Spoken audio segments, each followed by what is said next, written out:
avez travaillé auparavant pour Clean Clothes Campaign en tant que coordinatrice internationale, en travaillant notamment sur les questions liées à la sécurité, à l'immigration, à la santé et encore à la responsabilité sociale des entreprises. Vous avez aussi travaillé avec la Confédération syndicale internationale et Amnesty International. Et aujourd'hui, vous allez nous parler des violations endémiques des droits du travail dans l'industrie du vêtement au Royaume-Uni, en nous parlant notamment des causes, des impacts et des solutions. So it's now your turn to share your talk. Thank you. Thank you. Thank you for having me. And I apologize, I can't speak French well enough to do this in French. I'm really pleased to be here today and to hear such a thoughtful and solution-based discussion on how to make the industry fairer and also how to get a working, a dynamic and a sustainable local and national industry. And I think the title of my talk in French is Leicester, How Not to Do It. So I come from an organization that works primarily on labor rights.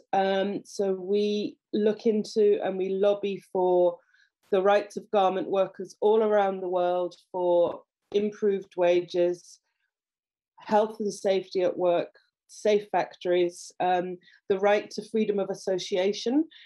And we base most of our work on solidarity with the workers.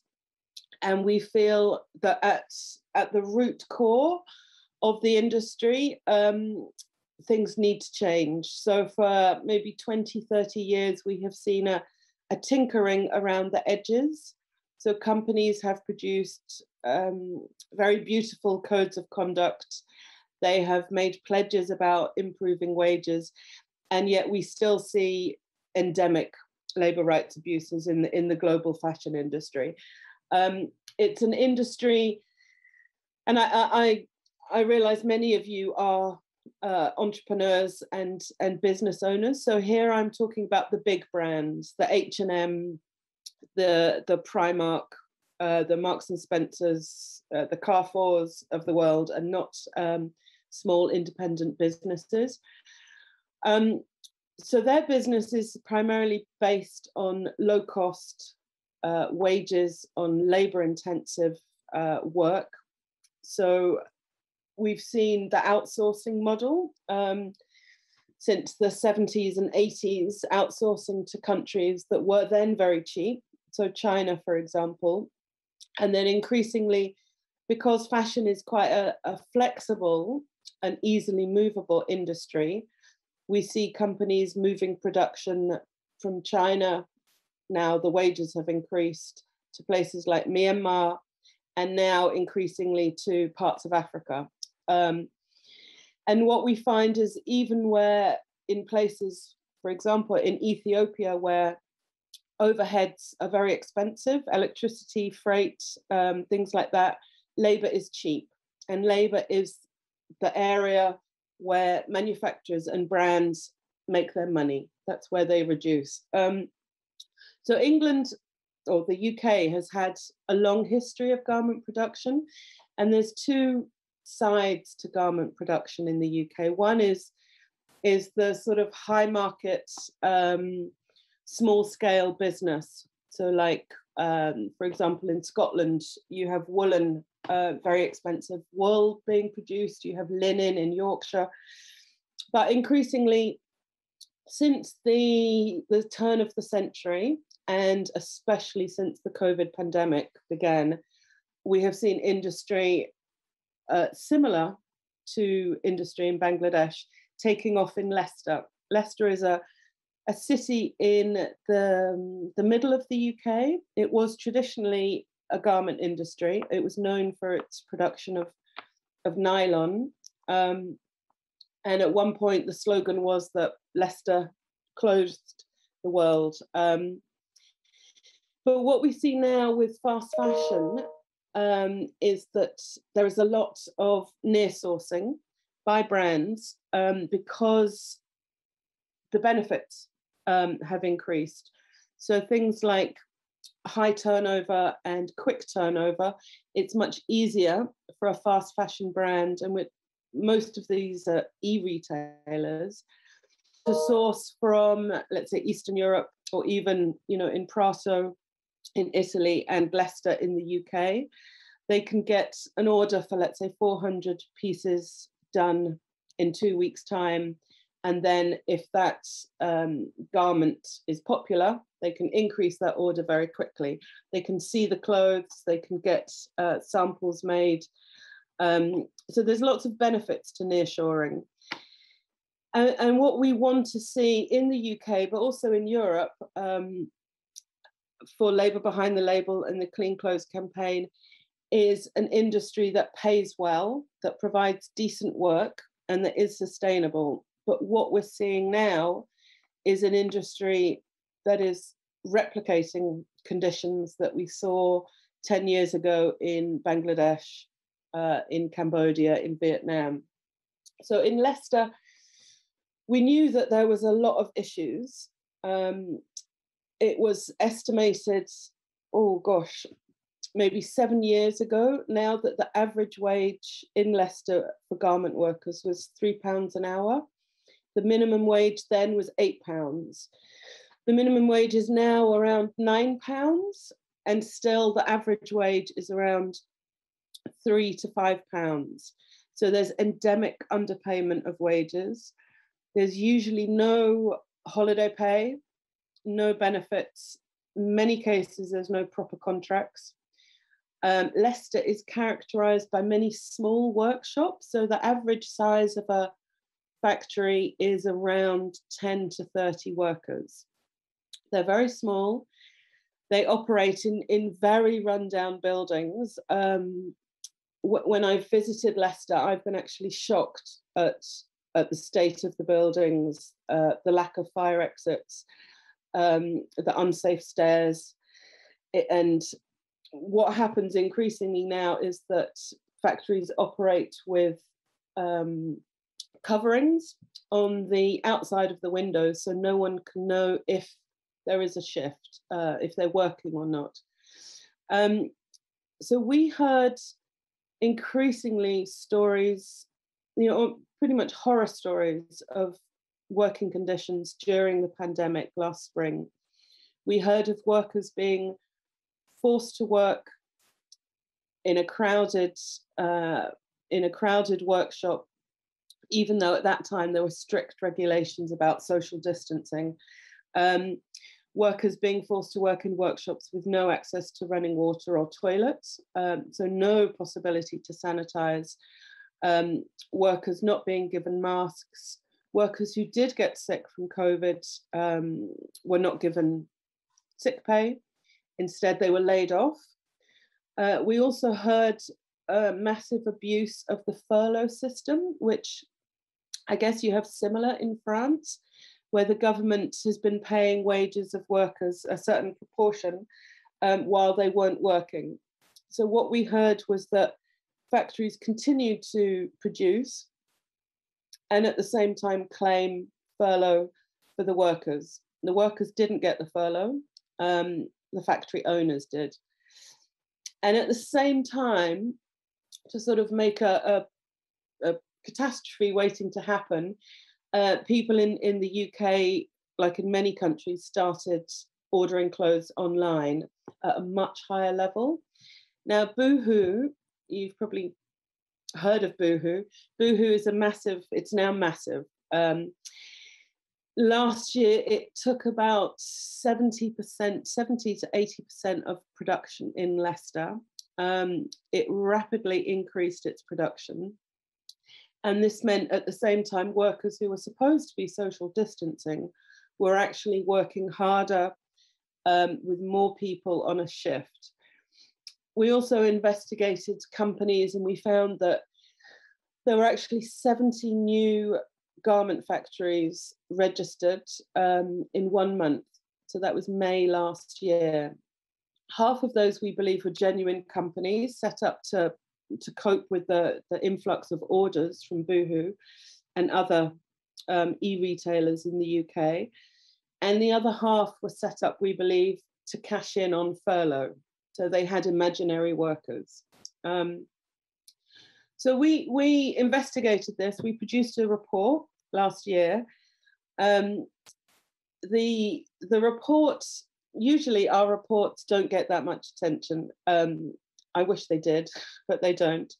But I think the situation was so appalling to people in the UK, because obviously we hear of sweatshops, we hear of worker rights abuses, but they're always far away. We don't expect them to happen on our front doorstep. So our report got a lot of publicity. Boohoo issued a statement saying our report was full of lies and it was gross misrepresentation of the truth.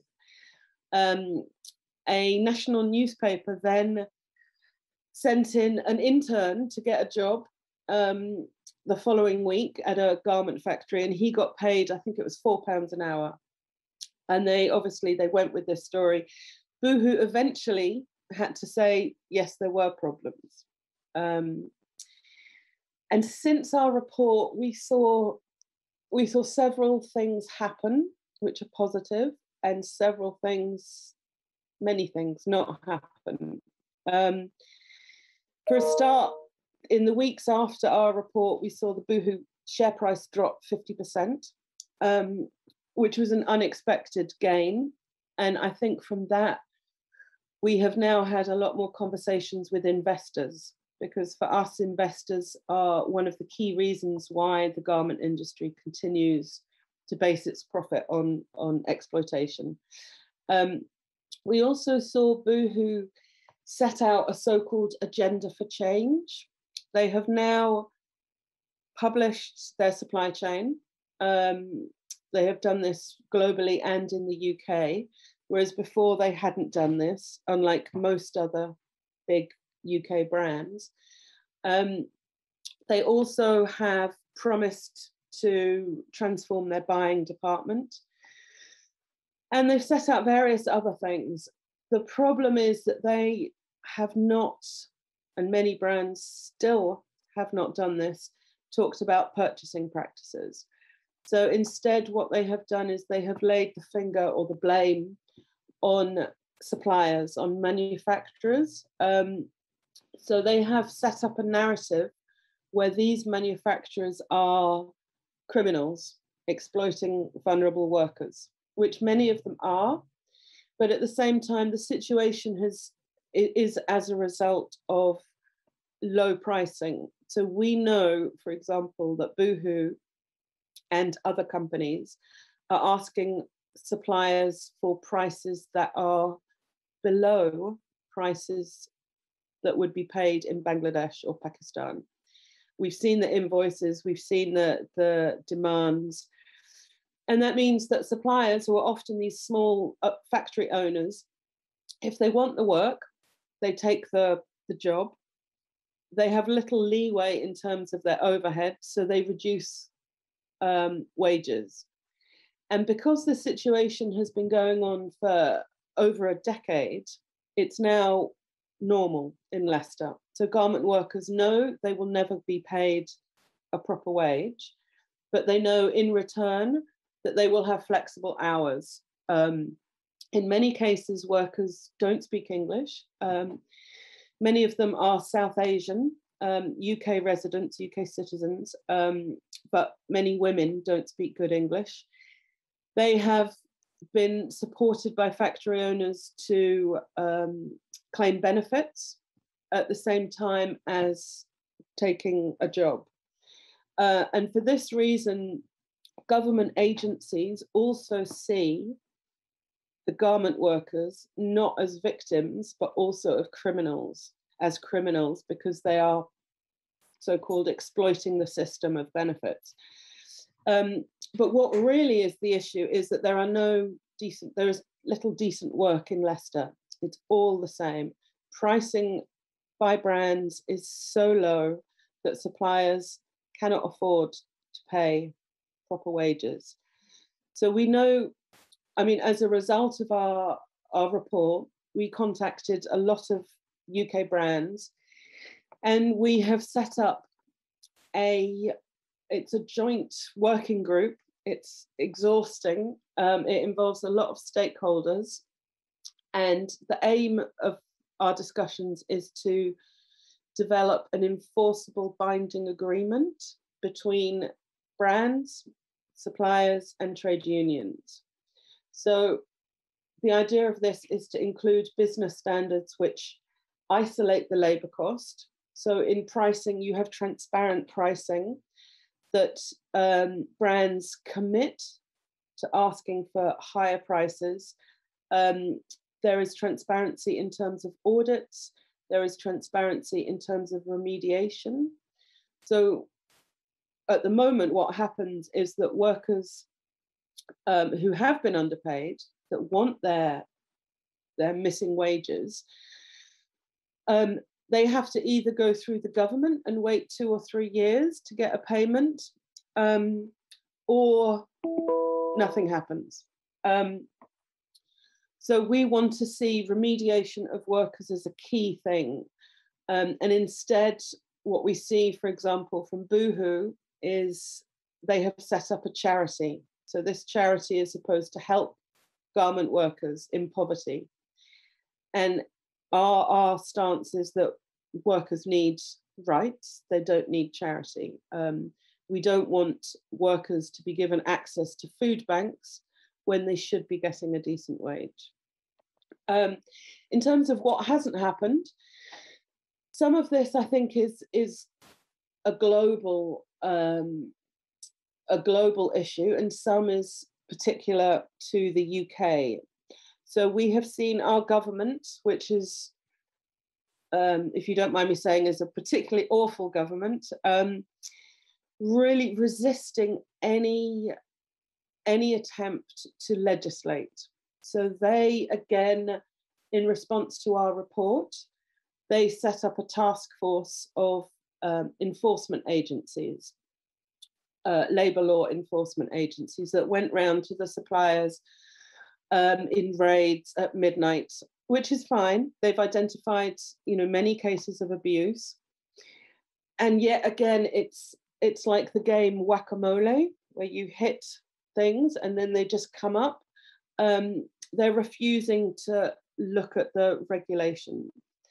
And what we want to see from the UK government is due diligence legislation, which means that big brands are responsible for the payments and the working conditions in their supply chain. At the moment, we see big brands, let's say Primark,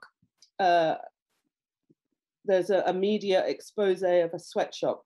Primark says, oh my goodness, that's terrible. We didn't mean for that to happen.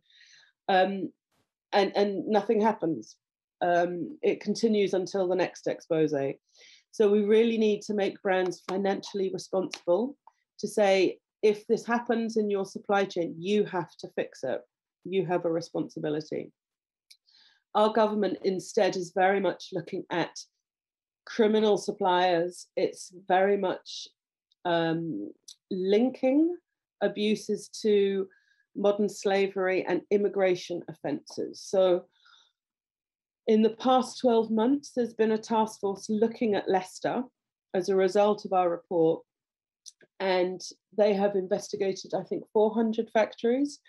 And there has been one prosecution, and that prosecution is of a so-called illegal immigrant. And he is now in detention, and nobody else is. None of the suppliers that were forcing their workers to work in unsafe conditions have been penalised, which really just shows the problem we have on getting responsibility to brands and making it a labour rights issue and not a criminal law issue. The other thing we want to see, and I think this is happening more in Europe, is global legislation on due diligence. So UK companies or French companies can be held responsible for their supply chain wherever it is.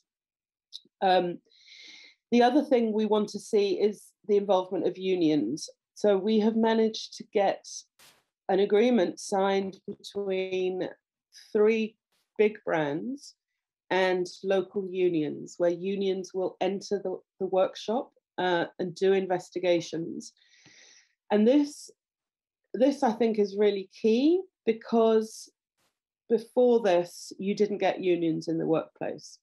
Because of legislation in the UK, they weren't allowed in unless they're invited in, and workers were left ununionized.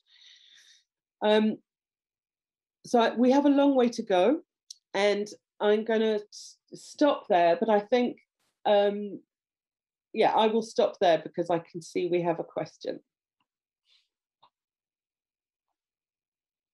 Dominique, we have one question. Is the Brexit making this situation worse? I've just seen that. Yes. So in Leicester, the Leicester is a very ethnically diverse city, and there was a lot of South Asian workers, but increasingly, as the demand grew, we saw a lot of European workers, and especially Bulgarian workers. And many of these workers were essentially, it was modern slavery. So they would be a Bulgarian worker who would act as a supervisor, go to the villages in Bulgaria and also Romania and other places, but mainly Bulgaria, bring back workers. Those workers would be housed in housing provided by the factory owner, very vulnerable to exploitation. And we heard, as a result of the investigations, that many factory owners said to their Bulgarian workers, okay, you have to leave. We can't give you any money. We can't give you work. Come back in 3 months. And now, after Brexit, we're seeing many of these workers either staying in the UK in uncertain conditions. So it's whether or not they have the right of residence now. So we expect to see a lot more EU citizens in Leicester who are technically illegal and therefore a huge risk of exploitation. Thank you very much for your talk. Is there any other question? I'm asking the public. Y a-t-il d'autres questions éventuellement? Ça va? Okay. So anything to conclude maybe your talk before we go further? I think it was maybe summed up by the previous speaker, who I listened to with my bad French. I think for us, our focus is on labour rights, and what we often see is a division between labour rights and sustainability. And we really want to see the two together, because the garment industry, it's huge problems with waste, overconsumption, overproduction, as well as endemic labour rights abuses. And I think we have to tackle them together. And I think from our side, we see a lot of growth in big brands producing so-called conscious collections or eco-friendly T-shirts as one brand, and the rest of their production remains the same. And we need to tackle this issue of consumption and reliance on fast fashion and growth, and the fact that many brands, even the good ones, I won't say good, the better ones, are still not looking at their profit model, and they're still basing their profits on encouraging consumers to just buy more. And until we really get to that issue and we get brands and consumers on board with buying less, we're not going to see significant change. Thank you. Thank you for the opportunity to speak. I hope you all understood me.